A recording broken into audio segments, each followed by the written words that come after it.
Welcome back to Reality Asserts Itself on the Real News Network. I'm Paul Jay. We're continuing our series of interviews with Norman Finkelstein. Thanks for joining us again. Thank you so much. So this is an abbreviated biography. Look below the video player and you'll see the whole biography. Norman is one of the foremost U.S. scholars of Israeli-Palestinian conflict. His most recent book and the latest book is Method and Madness, The Hidden History of Israel's Assaults on Gaza. So thanks for joining us. So we started kind of getting into a bit of your biographical story, but let's go back sort of to the beginning. Your mother was a Holocaust survivor, and your family came from Poland. Where's the family originally? Both of my parents were from Warsaw, and both of them were in the Warsaw Ghetto. The Germans invaded Poland in September 1939. I think the ghetto was built about a year and a half after, if I'm not mistaken. They were both in the ghetto until April 1943, when there was the uprising and then the Nazi suppression of the uprising. The survivors of the uprising, the numbers are something like around 30,000. They were all deported to Majdanek concentration camp. So both of my parents were deported to Majdanek. And then eventually my mother ended up in 2 slave labor camps, and my father ended up in Auschwitz, though as I understand it, he was in something like 7 or 8 concentration camps. He ended up in Auschwitz. He was in the Auschwitz Death March. He was liberated by the Americans. My late mother was liberated by the Russians. And then they ended up in the DP, the displaced people camps, in Austria, Linz, Austria, where my eldest brother, Henry, was born. And then they ended up in the United States. My father was active in the left wing of the Zionist movement, Hashomer Hatzair. My mother, as I gather, she was, both my parents were extremely sympathetic to the Soviet Union. To the last day of their lives, they died 20 years ago now, in 1995. To the last day of their lives, you could not criticize Stalin. Could not say one single word against him. What did they make of the critiques or the revelations? They didn't care as far as they were concerned, and it's factually correct. It was the Soviet Union that defeated the Nazis. The whole war was fought in the Eastern Front. About 200,000 Americans were killed, about 400,000 British were killed, about 30 million Russians were killed. That sort of tells you the story. On the Eastern Front, it was a war of annihilation, and 95% of the troops, the Nazi troops, were on the Eastern Front throughout the war. So as far as they were concerned, the Soviet Union defeated the Nazis, and that's all they cared about. I wouldn't say they were narrow-minded. They were very anti-war, and they felt that the Soviet people understood war, understood what it means to pass through a war. And so there was a certain sense of affinity to the Soviet people and to the Soviet Union. And they didn't care about, they didn't believe the critiques. They would say it's all CIA. Even though my mother was extremely intelligent. She was classically educated, knew many languages, displayed her knowledge of Latin and many other languages, and also English. Her English was quite extraordinary. But as I said, the human capacity for self-deception is bottomless. And you could not get my parents to budge on the question of Stalin. What was their attitude towards American politics? I would say, I don't want to use such a forceful word as hated, but they saw the world through the prism of the Nazi Holocaust. They were eternally in debt to the Soviet Union, and so anyone who was anti-Soviet, they were very harsh on. And my parents were real survivors. There are a lot of people who claim they were survivors of Nazi Holocaust. It's complete nonsense. The Nazi Holocaust was an extremely efficient, as the late Raoul Hilberg, the the chief historian in the Nazi Holocaust, the most knowledgeable.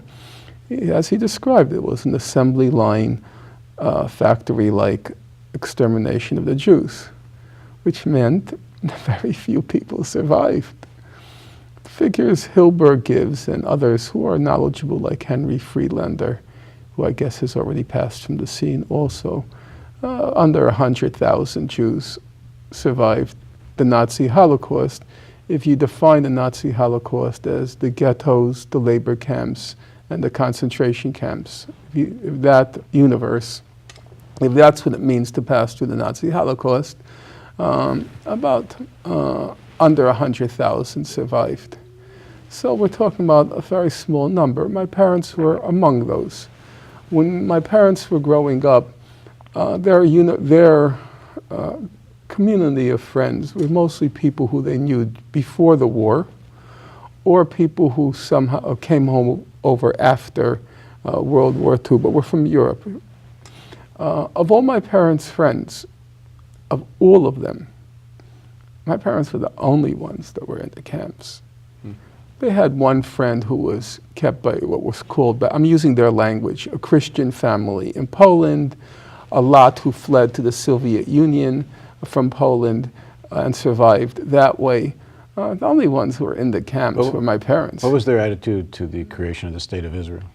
Because the Soviet Union, if I understand it correctly, cast the first vote in favor. And they felt a lot of affinity for Gromyko's speech. The foreign minister at the UN, Gromyko, he actually delivered a very moving speech in support of the Jews have earned a right to a state.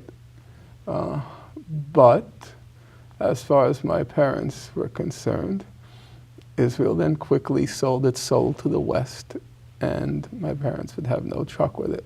They were pretty, they had a, it's strange to say, my family was odd.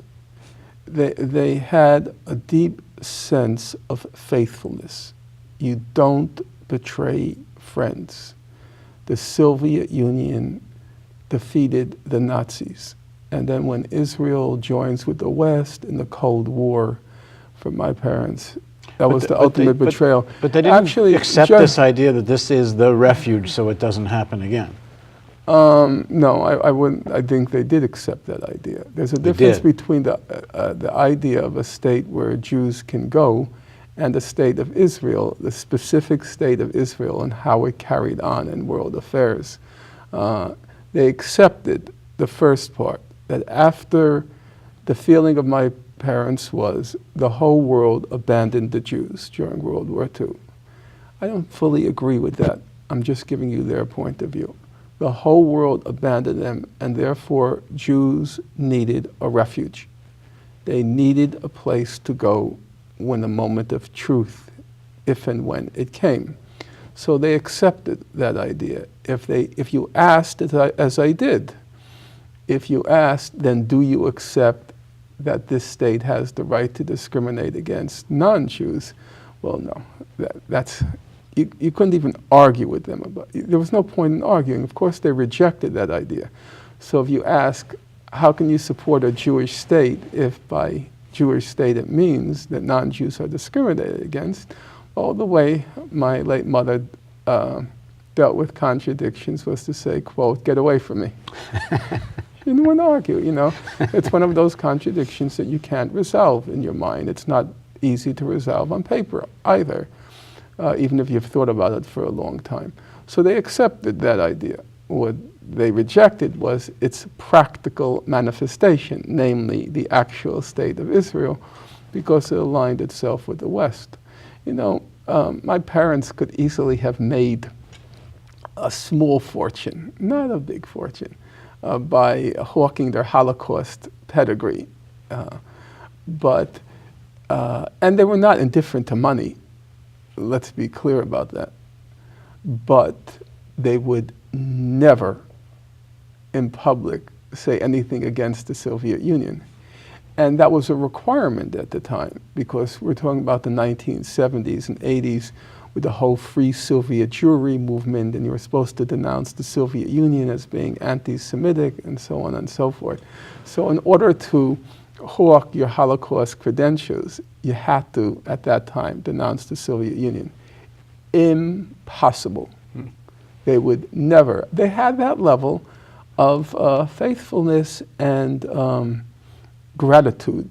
I mean, it's a strange thing to have to say, but they had a sense of gratitude to Stalin and faithfulness. And how early in the development of the State of Israel do they become mostly critics of Israel? No, very early, because Israel officially aligned itself with the U.S. at the time of the Korean War. And it was the issue of the expulsion of Palestinians an issue, or it was didn't exist? Nobody knew. Nobody knew in the West that Palestinians even existed. My parents didn't know. Most people who were, in Europe and coming over, they didn't know anything about Palestinians. So do you, as you become more politically conscious, I don't know, as you hit 10, 11, 12, 13 years old, I guess somewhere in there. Well, that's a little early, but not so early. I was already... Because you're growing up in a pretty political household, it sounds. Completely political. Our household consisted of Sunday morning, you divided up, I'm serious, it's weird now to think about, you divided up sections of the New York Times over the breakfast table. My father would always ask for, I remember, he said, give me the Illustrated. The Illustrated meant the magazine section. And each person would take a section. What section did you get? No recollection. If you want to know, I don't recall, but I remember all the time talking about politics, in particular the war in Vietnam. So actually, my parents got nervous. I remember, 1964. And when you're born in 53? Yeah. In 64, when Johnson is running for president, I was in 6th grade at the time. He was running against Goldwater. And they were very anti the Vietnam War at an early time, before it was popular. They were very anti the Vietnam War. And of course, I used to just repeat what they said in class. I didn't know. And I remember once there was supposed to be a debate, and I had myself all primed with statements from my parents about the Vietnam War. And I remember my parents got nervous because they weren't paranoid, but they were scared. They wouldn't sign. They were scared of secret police and CIA and FBI. Of course, they lived through the Rosenbergs, and I remember my father once... Quickly, for younger people that don't know, like 3 sentences on who the Rosenbergs were. Julius and Ethel Rosenberg were Jews from the Lower East Side accused of being spies for the Soviet Union, became an international cause célèbre, and they were eventually executed by under Eisenhower. Incidentally, it was all Jews who sort of involved themselves in the process. The first judge was Irving Sapool, then Judge Kaufman. Prosecution was Roy Cohn. They made sure it wasn't anti-Semitic. So this put a scare in them. And so when it comes to you speaking about Vietnam... They wouldn't sign a petition, because they were afraid, even though, of course, they felt deeply for the Rosenbergs. When my father came over, one of the conditions for coming into the U.S. is you had to sign a statement saying you would fight for the U.S. in the event of a war with Russia. He signed it, but he was very pained by having to do that. And so they got very nervous, and I remember we were standing in the kitchen, and I was reciting my arguments, and all of a sudden, my mother and father started to say, but you better say some arguments in favor of the war. Where did that come from? I mean, for Christ's sake, the way they talked about the war, and they didn't, war was not an intellectual matter in my home. It was, they hated intellectualizing the war. They hated, I remember Allard Lowenstein. He used to appear on, with Bill Buckley in Firing Line. And Lowenstein was, quote unquote, against the war. Buckley was, quote unquote, well, he was for the war. But at the end, after the debate ends, they get up and they hug each other. And I'm like, what's that? What are you're talking about war. You're talking about death, destruction. Yeah, I had that same feeling last night. I was watching the final show of Colbert. And Henry Kissinger's there singing along with everybody, sort of a goodbye song, and there were several war criminals singing along there. Chomsky used to call him the doctor of death. Yeah. So even when I was in high school, I was on the debating team. And the art of the debating team was they would give you what was called a resolution or a proposition, and you had to be equally adept at arguing both sides. You would come in and they would tell you, you're going to argue the affirmative or you're going to argue the negative. And my mother, she was really, she was against it. She said, that just teaches you to be two-faced.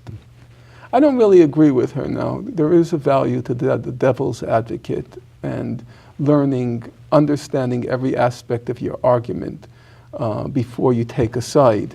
So hearing out the devil's advocate. But it was also true. It did teach you to be two-faced. Both of those facts are true. And there was, as I said, there was this deep conviction.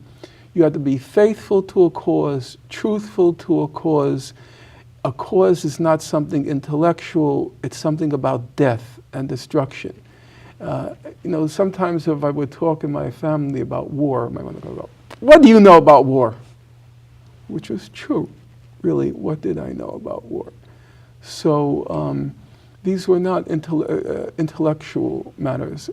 As I said, my late mother was extremely intelligent, but she didn't teach me how to think through how you make these arguments. I was about to ask you, do you then internalize this loyalty to the Soviet Union, their attitude towards Stalin and so on? As you become a teenager, is this part of your identity? Oh, sure, it was.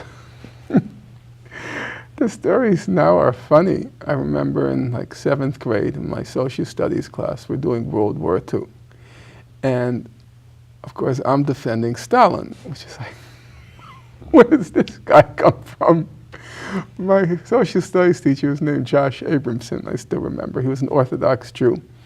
And so he'd say, I would say that Stalin transformed Soviet Union from a backward agricultural country into an industrial country. And there's education, which was true, and there was education and health. And then he would say, what about all the death? And I would go home, I'd say to my mother, what about all the death? And she says, well, that's the price that you have to pay to achieve these things. I would come back, say, that's the price you have to pay. He would say, oh, in other words, you're saying the ends justify the means. I didn't know what the hell that means, ends means, what the hell he's talking about. I'd go home and say, Ma, are you saying the ends justify? Yes, in this case, the ends, I'd go right back.